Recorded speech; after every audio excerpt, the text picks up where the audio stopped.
안녕하세요. 멜목상 오늘은 사사기 9장 7절부터 21절 말씀 보도록 하겠습니다. 네, 이제 기억나실지 모르겠는데 하루 건너가지고 엘리멜렉 이야기가 나오죠. 엘리멜렉은 기드온의 아들이었습니다. 아들 중에서 첩이 낳은 아들이었죠. 근데 다른 형제들 70명을 이제 죽이고 자기가 세겜에서 이스라엘 전역을 다스리는 왕이 되기로 합니다. 그리고 그 계획을 실천했는데 이제 요담이라는 한 아들만 빼고 이제 진짜 다 죽여요. 다 죽이고 이제 본인이 왕으로 등극하게 되죠. 자, 그리고 나서 요담이 이제 엘리멜렉이 스스로 왕이 됐다라는 이야기를 듣고 나서 일종의 우화 같은 걸 이야기를 해줍니다.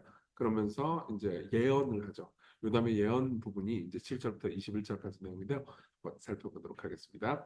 사람들이 요담에게 그 일을 알리매 요담이 그리심산 꼭대기로 가서 서서 그의 목소리를 높여 그들에게 외쳐 이르되 세겜 사람들아 내 말을 들으라 그리하여 하나님이 너희의 말을 들으시리라. 여기 보면 그리심산 꼭대기로 갔다고 했잖아요. 근데 이것이 이제 이 모세가 신명기에서 이제 예언한 메시지 중에 하나인데 에발산에서 저주를 그리심산에서 이제 축복을 선포하라 이런 말씀이 있어요. 근데 그리심산에서 저주를 선포하라. 이거 무슨 의미죠? 그러니까 이제 이스라엘이 망했다. 이스라엘이 이제 복 받을 게 없다. 이런 일종의 그런 상징적인 표현이었던 거죠. 자, 그러면서 하루는 이제 우화를 하나 얘기해 줍니다. 우화가 8절부터의 내용인데요. 내용 볼게요. 하루는 나무들이 나가서 기름을 부어 자기들 위해 왕으로 삼으려 하여 감람나무에게 이르되 너는 우리 위에 왕이 되라 하매. 예. 그러니까 나무들끼리 모였어요. 근데 나무들끼리 모여가지고 야, 씨 우리를 보호하기 위해서 왕이 필요해. 그래가지고 먼저 감람나무 즉 올리브 나무한테 가가지고 우리가 왕이 되라. 그러니까는 감람나무가 그들에게 이르되 내게 있는 나의 기름은 하나님과 사람을 영화롭게 하나니 내가 어찌 그것을 버리고 가서 나무들 위에 우쭐대리오. 그러니까 감람나무는 뭐야? 자기의 쓸모, 자기의 소명이라고 우리가 볼 수 있겠죠. 나는 기름 내는 존재야. 왕이 되려고 하는 게 아니고. 그런데 내 기름이 하나님과 사람을 영화롭게 한다고? 근데 왜? 이렇게 있는 거죠. 나무들이 또 무화과나무한테 갑니다. 무화과나무한테 가서 너는 와서 우리에게 왕이 되라 하며 무화과나무가 그들에게 이르되 나의 단독과 나의 아름다운 열매를 내가 어찌 버리고 가서 나무들 위에 우쭐대리어 한지라. 무슨 말입니까? 나 열매 맺는 존재야. 왜 내가 왕이 돼? 그래서 이제 거절한 거죠. 그다음에 나무들이 또 포도나무한테 갑니다. 그러니까 포도나무에게 이르되 너는 와서 우리 위에 왕이 되라 하며 포도나무가 그들에게 이르되 하나님과 사람을 기쁘게 하는 내 포도주를 내가 어찌 버리고 가서 나무들 위에 우쭐대리어 한지라. 그러니까 똑같은 얘기가 계속해서 반복돼요. 아니 나는 감람나무, 감람 기름 찢는, 그러니까 올리브 기름 내는 존재야. 나는 단 맛있는 이 과일 내는 존재야. 나는 포도하고 포도주를 만드는 존재야. 왜 내가 나무들 위해서 왕이 되지? 왜 내가 너희들을 보호하는 왕이 되어야 해? 라고 질문을 던지는 거죠. 사실 이 질문을 던지는 것은 굉장히 합당합니다. 왜냐하면 나무는 스스로를 보호할 수 없는 존재예요. 재밌지 않으세요? 나무는 그냥 존재예요. 누가 나무꾼이 와가지고 삐약 해가지고 찍잖아요. 그러면 그냥 넘어져야 되는 존재입니다. 그러니까 나무는 스스로를 보호 못하는 존재이기 때문에 다른 나무도 어떤 나무가 왕이 된다고 해서 보호할 수 있는 존재가 아니에요. 나무의 가장 큰 특징은 뭐냐면은 열매로 스스로를 보호합니다. 왜 사람들이 나무를 다 죽이려고 하지 않을까요? 나무를 오랫동안 막 심으려고 할까요? 나무로부터 나오는 좋은 열매들이 사람들을 보호하기 때문입니다. 그러니까 이스라엘이 집중해야 되는 것이 바로 이거였어요. 이스라엘은 열매에 집중했어야 했습니다. 자기를 부르신 하나님의 부르심에 집중했어야 했어요. 하지만 이스라엘은 뭐예요? 우리가 우리 자신을 보호하겠어. 인간이 스스로를 보호하려는 열망이 다 이런 거죠. 인간이 왕을 세워서 자기 자신의 제국을 만들겠다. 그 교만이 다 이런 거죠. 근데 계속해서 거절당하니까 14절 이에 모든 나무가 가시나무에 이르되 너는 와서 우리 위에 왕이 되라. 네. 이제 이번에는 가시나무한테 갑니다. 가시나무는 뭐예요? 가시밖에 없어요. 열매가 없습니다. 가시나무가 나무들에게 이르되 만일 너희가 참으로 내게 기름을 부어 너희의 왕으로 삼겠거든 어서 내 그늘에 피하라. 그리하지 아니하면 불이 가시나무에서 나와서 내 마늘의 백향목을 살을 것이니라 하였느니라. 이제 너희가 아비멜렉을 세워 왕으로 삼았으니 너희가 행하는 것이 과연 진실하고 의로우냐 이것이 여룻바알과 그의 집을 선대함이냐 이것이 그의 손이 행한 대로 그에게 보답함이냐. 자, 이 마지막 가시나무 얘기를 하면서 이제 이런 얘기를 하는 거죠. 가시나무가 뭐라고 그러냐면 와서 내 그늘에 피해 이렇게 얘기를 해요. 이거 좀 깊이 생각해 보세요. 가시나무한테 그늘이 있나? 가시밖에 없죠. 할 수밖에 없어요. 근데 그 그래프에 이거는 사실 말도 안 되는 거죠. 그런 것처럼 아비멜렉이 스스로 왕이 되려고 했던 것이 아비멜렉의 아버지인 기드온을 선대하는 것도 아니고 다른 가족들을 다 죽인 것들이 선대하는 것도 아니다. 그건 굉장히 교만하고 잘못된 짓이었다라고 이야기를 해주는 거죠. 그러면서 우리 아버지가 전에 죽음을 무릅쓰고 너희를 위하여 싸워 미디안의 손에서 너희를 건져냈거든. 너희가 오늘 일어나 우리 아버지의 집을 쳐서 그의 아들 70명을 한 바위에서 죽이고 그의 여종의 아들 아비멜렉이 너희 형제가 되어 한다고 그를 세워 세겜 사람들 위해 왕으로 삼았도다. 그러면서 비판을 합니다. 근데 여기서 비판은 좋은데 아버지가 전에 죽음을 무릅쓰고 너희를 위해서 싸워 미디안의 손에서 건져냈다. 요건 좀 과장된 표현이죠. 우리 기드온 이야기 봤지만요. 기드온이 이스라엘을 구한 게 아니죠. 예, 하나님이 구해주신 거죠. 하나님이 300명이 힘써가지고 구한 게 아니잖아요. 하나님께서 은혜를 주신 거잖아요. 그러니까 이걸 요담이 이제 잊어버리는 거죠. 그러면서 19절 만일 너희가 오늘 여룻바알과 그의 집을 대접한 것이 진실하고 의로운 일이면 진실하고 의롭지 않았죠. 근데 너희가 아비멜렉으로 말미암아 기뻐할 것이고 아비멜렉도 너희로 말미암아 기뻐하려니와 그래 왕 세운 거 잘한 거다. 그런데 그렇지 않다는 얘기를 하고 싶은 겁니다. 아비멜렉에서 불이 나와서 세겜 사람들과 밀로의 집을 살 것이요 세겜 사람들과 밀로의 집에서도 불이 나와 아비멜렉을 살 것이니라 하고 예언을 합니다. 그러니까 서로 싸워가지고 망할 거다. 그러면서 요담이 그의 형제 아비멜렉 앞에서 도망하여 피해서 부엘로 가서 거기에 거주하니라. 자, 그 다음에 요담은 나타나지 않습니다. 요담은 이제 저주를 예언하고 이야기가 끝나죠. 자, 여기까지 우리가 내용 봤고요. 이 내용을 통해서 우리가 뭘 묵상할 수 있는지 한번 생각을 해보겠습니다. 첫째, 교만한 마음을 생각해 봅시다. 가시나무는 왕이 되고 싶어 했죠. 에, 근데 가시나무가 왕이 되고 싶었던 이유는 왕이 돼가지고 뭘 하려고 했던 게 아니에요. 에, 여러분, 우리는 힘을 가지기를 보통 원하죠. 여러분, 돈 가지기를 원하잖아요. 그래서 돈을 하나님 주시면 그거 가지고 뭐 할 건데요?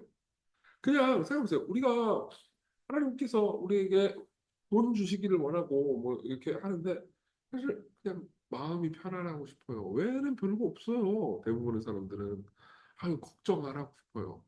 돈 있다고 해서 걱정 안 할 것 같습니까? 해요. 이해되시죠? 그렇죠? 여러분들이 만약 힘과 권력 혹은 돈, 뭐 어떤 자원들을 가지고 싶다면 왜 그걸 가지고 싶은지 한번 물어보십시오. 네, 만약 여러분들이 학생이라면은 나는 졸업하고 뭐가 되고 싶어요, 뭐가 되고 싶어요, 어느 시험에 합격하고 싶어요. 그런다면 왜 그게 되고 싶은지를 물어보세요. 그걸 되고 싶어 하기만 하고 실제로 왜인지를 모르잖아요. 그럼 여러분들은 힘을 원하기만 하는 뿐 소명을 원하지 않는 겁니다. 그리고 이렇게 생각해보십시오. 열매를 맺는 것보다 힘을 가지는 것을 원하지 마십시오. 예. 가시나무는 어이없게도 내 그늘에 피하라라고 이야기를 하죠. 그게 되게 재밌는 거예요. 가시나무는 그늘이 없는데, 그러니까 여러분 보십시오. 힘을 가지는 것보다는 여러분들이 삶에서 열매를 맺는 것에 집중하면은 여러분들이 교만하지 않게 됩니다. 예. 이종규가 유명해지고 싶어, 유명해지고 싶어, 난 더 유명한 목사가 될 거야라고 하면은 그 유명해진다 합시다. 그걸 못 하려고요. 오히려 사람들을 한 명 한 명 잘 섬기고 그들에게 복음을 가르쳐주고 그들을 기도하는 유용한 사람이 된다면 열매 맺는 사람이 된다면 자연스럽게 유명해질 수도 있겠죠. 안 그럴 수도 있고요. 네. 그러니까 핵심은 뭐냐면 힘보다 소명이라는 겁니다. 그리고 이 지점에서 우리가 자기 자신을 깨달을 수 있어야 돼. 객관화시킬 수 있어야 됩니다. 가장 유일한 방법은 뭐예요? 기도예요. 네. 기도를 지속적으로 하면서 우리는 우리 마음 가운데 교만과 싸울 수 있습니다. 그리고 소명에 집중할 수 있을 겁니다. 자, 두 번째입니다. 진정한 구원자를 기억하는 겁니다. 아까 이제 요담이 한 모든 말이 대체로 맞아. 대체로 맞는데 그중에서 말도 안 되는 말이 하나 있어요. 뭐냐면은 우리 아버지가 기드온이 전에 죽음을 무릅쓰고 너희를 위하여 싸워 미디안의 손에서 너희를 건져냈거늘. 이건 아니죠. 하나님이 건져내신 거죠. 네. 보세요. 기드온이 했던 일은 미디안으로부터 이스라엘을 구원하는 것이긴 했지만 결국은 기드온이 한 일조차도 그러니까 진정한 기도원이 가리키고 있는 더 위대한 기도원의 한기를 피할 수 없어요. 죽음을 무릅쓰고 우리를 구하러 오신 분은 예수님이죠. 네. 기도는 사실 결국은 지가 왕 노릇하다가 이 불행한 사단, 이 자기의 아들들을 다 죽게 하고 이렇게 내분이 일어나게 하고 민족 상잔의 비극이 일어나게 한 원인이 됐습니다. 네, 진짜 왕은 예수님이에요. 여러분 이 지점에서 우리가 교만을 죽일 수 있는 방법이 있습니다. 진짜 왕을 기억하는 거예요. 여러분, 다른 모든 세상의 왕들은 우리를 실망시킬 겁니다. 그 좋은 왕처럼 보일 때 결국은 우리를 실망시킬 거예요. 네. 우리 진정한 왕, 우리를 위해서 목숨을 버린 왕, 그 왕이 우리를 통치하게 합시다. 우리 자신이 우리를 다스리는 것은 어리석은 일입니다. 내가 내 삶의 왕이 되는 건 역시 지혜롭지 않은 일이에요. 나는 그만큼 나를 사랑할 수 없어요. 예수님이 우리를 더 사랑하십니다. 네. 이 2세기에 1세기 후반에서 2세기에 살았던 폴리카푸스라는 사람이 있습니다. 이 사람은 사도 요한의 제자였죠. 이 사람 서문학교의 목회자였어요. 네, 결국 순교하죠. 86년을 사는데 오래 살았죠. 당시로 치면은. 네, 당시의 권력자들이 죽이려고 합니다. 그러면서 이렇게 얘기해요. 네가 예수 그리스도를 저주한다면은 너를 살려주겠다. 그러니까 폴리카푸스가 이렇게 얘기해요. 86년 동안 나는 그분의 종이었습니다. 저는 그동안 내게 아무 잘못도 하지 않으셨어요. 근데 내가 어떻게 나를 구원하시는 왕을 모독할 수 있겠습니까? 저는 이 부분의 제일 중요한 부분이 나를 구원하시는 왕이라는 표현 같습니다. 나를 구원하신 왕, 네. 내 왕인데 나를 위해서 목숨을 버리신 분. 그분을 따라야 우리는 겸손해질 겁니다. 우리 같이 기도합시다. 우리 마음이 겸손을 향하게 하소서. 죄는 상응하는 벌을 낳는다는 것을 생각하고 죄를 미워하게 하소서.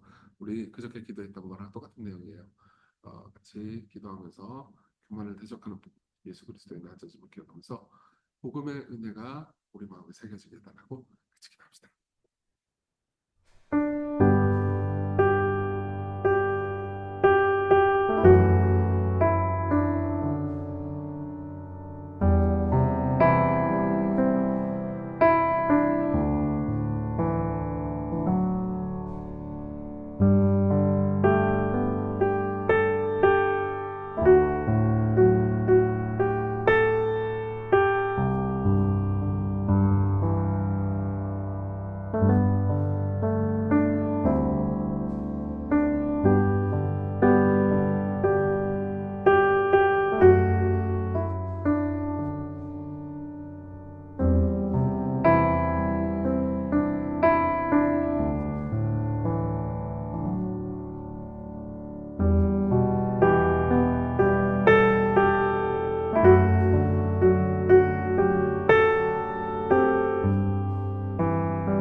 기도하겠습니다. 내려오신 주님, 우리가 겸손한 삶을 살 수 있게 해주십시오. 우리의 왕을 기억하게 해주십시오. 우리가 예수님께 순복하고 복종하는 것이 불종하거나 고통당하는 것이 아니고 우리를 너무나 사랑하시는 분이 나의 왕이 되는 것이 나 자신이 내 삶의 왕이 되는 것보다 더 낫기 때문임을 다시 한번 확신하게 하소서. 예수님 이름으로 기도했습니다. 아멘.